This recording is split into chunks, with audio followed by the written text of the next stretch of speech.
Hi viewers, welcome to our channel. ప్రస్తుతం మనతో పాటు సీనియర్ జర్నలిస్ట్ దామ బాలాజ్ సార్ వారితో మాట్లాడదాం. నమస్కారం సార్. సార్, రేవంత్ రెడ్డి గారి పైన ఈడీ ఎంటర్ కాబోతుంది అని అంటున్నారు సార్. అంటే ఈడీ మరి ఏ విషయంలో ఎంటర్ అవబోతుంది, దీని వెనుక ఎవరున్నారు, ఏం జరగవచ్చు అంటారు సార్? రేవంత్ రెడ్డి మీద ఈడీ ఎంక్వైరీ అన్న వార్త ఇప్పుడు బ్రేకింగ్ న్యూస్గా మారింది. అయితే ఈడీ నిజంగా ఎంటర్ అయిందా అంటే ఇంకా మనం చెప్పలేము.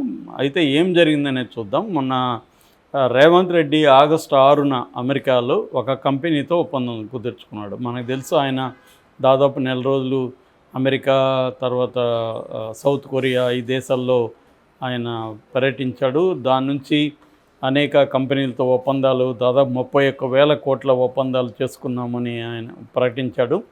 అయితే అవి ఇంకా కార్యరూపం దాల్చాల్సి అయితే ఉంది. సో ఈ క్రమంలో ఆగస్టులో జరిగిన ఒక ఒప్పందం, ఆగస్టు 6న ఒక కంపెనీతో ఒప్పందం కుదిరింది. ఆ కంపెనీ పేరు స్వచ్ఛ బయో అనే ఒక కంపెనీ. ఈ స్వచ్ఛ బయో కంపెనీకి చైర్మన్ వచ్చి ప్రవీణ్ పరిపాటి. ప్రవీణ్ పరిపాటి ఆ రోజు మీడియాతో కూడా మాట్లాడినాడు. ఆయన చెప్పిన దాని ప్రకారం స్వచ్ఛ బయో అనేది తెలంగాణలో 1000 కోట్ల ఇన్వెస్ట్మెంట్ చేయబోతుంది. బేసిక్గా వాళ్ళ కంపెనీ ఏంటంటే లిగ్నో సెల్యులోసిక్ బయోఫ్యూయల్స్ మ్యానుఫ్యాక్చరింగ్ కంపెనీ.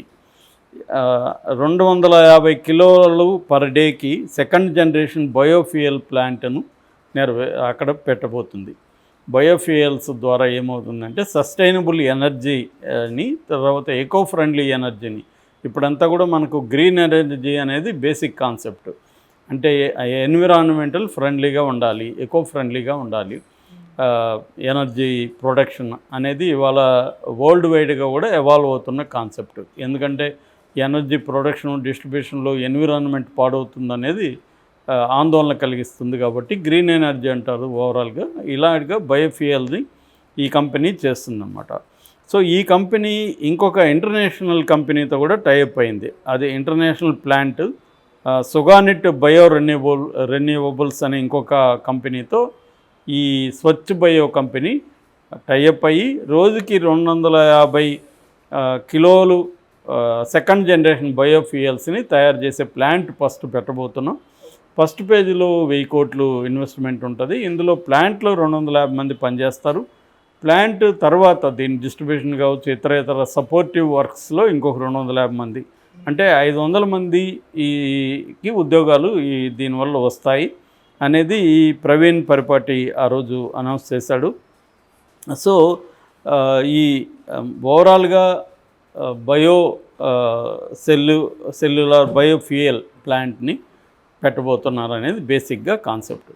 అయితే ఇప్పుడు ఆ రోజే నమస్తే తెలంగాణ కూడా డీటెయిల్గా రాసింది. అసలు ఈ స్వచ్ఛ బయో అనే కంపెనీ గతంలో ఏమీ చేసినట్లేదు, ఇది మొన్ననే ఏర్పడింది. దీని బేసిక్ అడ్రస్ కూడా జూబ్లీ హిల్స్లో ఉంది.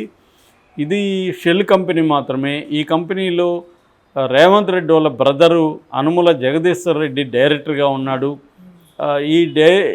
ఇది ఒక రకమైన క్విడ్ ప్రోకో, అంటే మీరు ఇక్కడ పెట్టుబడులు పెట్టండి, మేము మీకు హెల్ప్ చేస్తాం, దానికి వాటాగా మా ఓన్ని మీరు డైరెక్టర్గా పెట్టుకోండి అన్న ఇది కనిపిస్తూ ఉంది. అంటే ఇప్పుడు ఏమైందంటే లీగల్గా అనేక హర్డిల్స్ పెరిగాయి కరప్షన్కి. అందువల్ల ఇప్పుడు కొత్త మెథడ్లు కనిపెట్టారు కరప్షన్ బ్యాచ్ పొలిటీషియన్స్. అదేంటంటే ఒక సెల్ కంపెనీ పెట్టడం. షెల్ కంపెనీ అంటే ఆ కంపెనీ నిజంగా ఏమీ ప్రొడక్షన్ ఇంకోటి చేయదు, ఊరికే పేరు ఉంటుంది పేపర్లో కంపెనీ. అలాంటి కంపెనీలు పెట్టి ఆ దేశాల్లో మెయింటైన్ చేసి అనేక దేశాలు ఈ ఎకనామీ మీద బతుకుతున్నాయి. ముఖ్యంగా విర్జిన్ ఐలాండ్స్, బ్రిటిషు, అమెరికాలో కొన్ని రాష్ట్రాలు షెల్ కంపెనీలని పెట్టడం అనేది ఈజీ. కొన్నిసార్లు అయితే మనం అక్కడికి వెళ్ళాల్సిన అవసరం లేదు. అక్కడేదో ఒక ఏజెంట్ కంపెనీ ఉంటుంది, వాళ్ళకి డబ్బులు ఇస్తే మొత్తం ఇక్కడ నుంచో మనం ఆన్లైన్లోనే కంపెనీ పెట్టేయచ్చు. నిమిషాల్లో మనం ఒక కంపెనీ ఫామ్ చేసి ఆ కంపెనీకి డబ్బులు వెళ్ళిపోతాయి. ఆ కంపెనీ ఏం చేస్తుంది, ఒక్కోసారి ఇక్కడ షేర్ మార్కెట్లో ఇన్వెస్ట్ చేస్తుంది. అది ఫారిన్ డైరెక్ట్ ఇన్వెస్ట్మెంట్ అంటారు, పోర్ట్ఫోలియో ఇన్వెస్ట్మెంట్. ఇలాగా అక్కడి నుంచి పెట్టుబడులు పెట్టడం, ఆ కంపెనీ ఇక్కడ ఇంకేదో టైఅప్ అయ్యి ఇక్కడ కంపెనీలు పెట్టుబడులు పెట్టడం, ఇలాగా హవాలా మార్గాల్లో డబ్బులు మనకి ఫారిన్ నుంచి తీసుకురావడానికి ఆ కంపెనీల ద్వారా చేయడం, ఇట్లా రకరకాల మెథడ్స్ ఎవాల్వ్ అయినాయి ఇంటర్నేషనల్గా. దీని మీద చాలా డాక్యుమెంటరీస్ కూడా వచ్చాయి మనీ లాండరింగ్ మీద.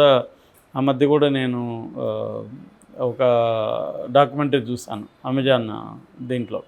సో అలాగే చాలా డాక్యుమెంటరీస్ దీని మీద ఇంటర్నేషనల్గా ఈ మార్కెటింగ్ ఎలా జరుగుతుంది దందా అనేది వచ్చింది. ఓకే. అలాగే మనవాళ్ళు కూడా ఏంటంటే ప్రతి రాజకీయ నాయకుడు సీఎం స్థాయిలో ఉన్నవాళ్ళు వీళ్ళు కూడా ఏం చేస్తారంటే ఈ మెథడే చేస్తారు. మన జగన్ మీద కూడా అదే కదా, క్విడ్ ప్రో కంటే ఏంటి, జగన్ కొన్ని కంపెనీలు పెట్టాడు, ఆ కంపెనీల్లో ఇంకొంతమంది పెట్టుబడులు పెట్టారు.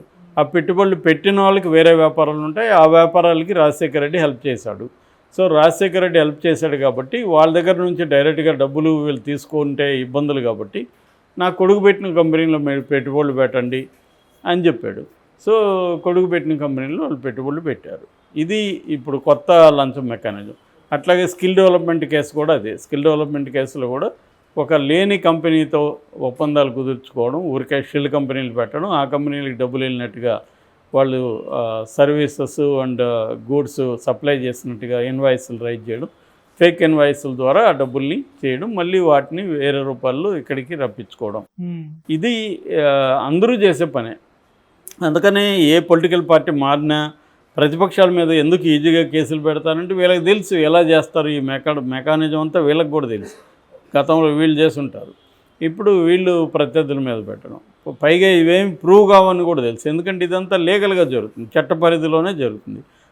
ఇప్పుడు జగన్ చట్ట పరిధిలో కంపెనీ ఉంది, ఆ కంపెనీలో పెట్టుబడులు పెట్టారు. ఆ పెట్టుబడులు పెట్టడానికి పెట్టిన వాళ్ళకి వీళ్ళు హెల్ప్ చేశారు కాబట్టి పెట్టారంటే ఈ హెల్ప్ చేయడం లీగలా కాదా అనేది తేలాలి. లీగల్ అయినప్పుడు హెల్ప్ చేస్తే తప్పేముంది? మనం అందరూ కంపెనీని పిలిచి మరీ హెల్ప్ చేయకపోతే తప్పు అంటున్నారు, కానీ చేస్తే తప్పు ఉంది. చేసినప్పుడు వాడికి ఇష్టం వచ్చిన కంపెనీలో పెట్టుబడి పెట్టుకుంటాడు. ఇదంతా ఎలా ప్రూవ్ అవుతుంది?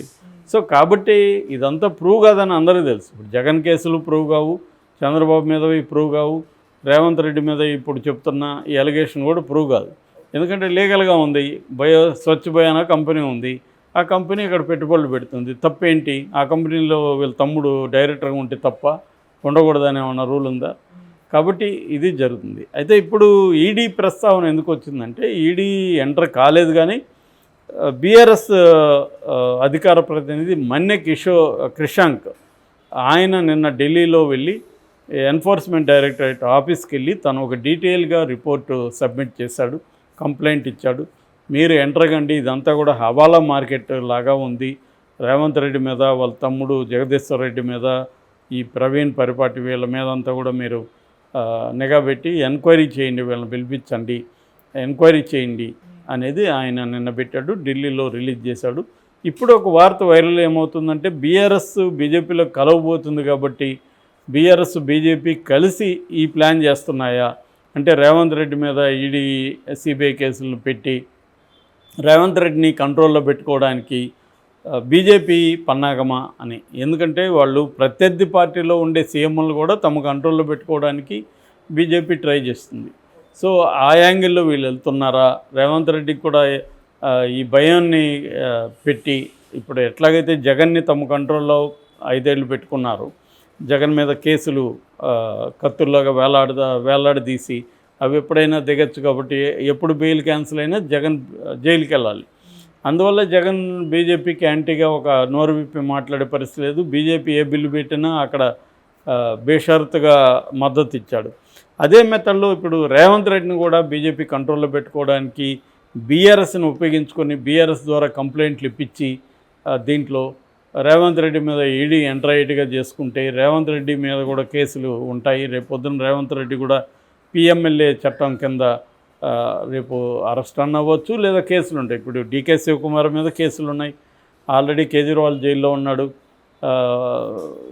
మన జార్ఖండ్ మాజీ ముఖ్యమంత్రి మళ్ళీ ఆయన ముఖ్యమంత్రి హేమంత్ సోరెన్, ఆయన్ని జైల్లో పెట్టారు. ఉప ముఖ్యమంత్రి మనీష్ సిసోడియా 17 నెలలు జైల్లో పెట్టారు. ఇలాగా వాళ్ళు ఏంటంటే రాజకీయంగా వేధింపులు అనేవి బీజేపీ చేయడం అనేది very very common.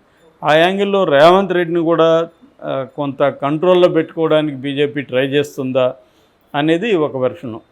Already KTR వీళ్ళు రేవంత్ రెడ్డి మళ్ళొక షిండే అవుతాడు, కాంగ్రెస్ని చీల్చి బీజేపీతో కలిసి గవర్నమెంట్ ఫామ్ చేస్తాడని కూడా ఇప్పటి నుంచి చెబుతున్నారు. సో ఏదేమైనా రేవంత్ రెడ్డిని కంట్రోల్లో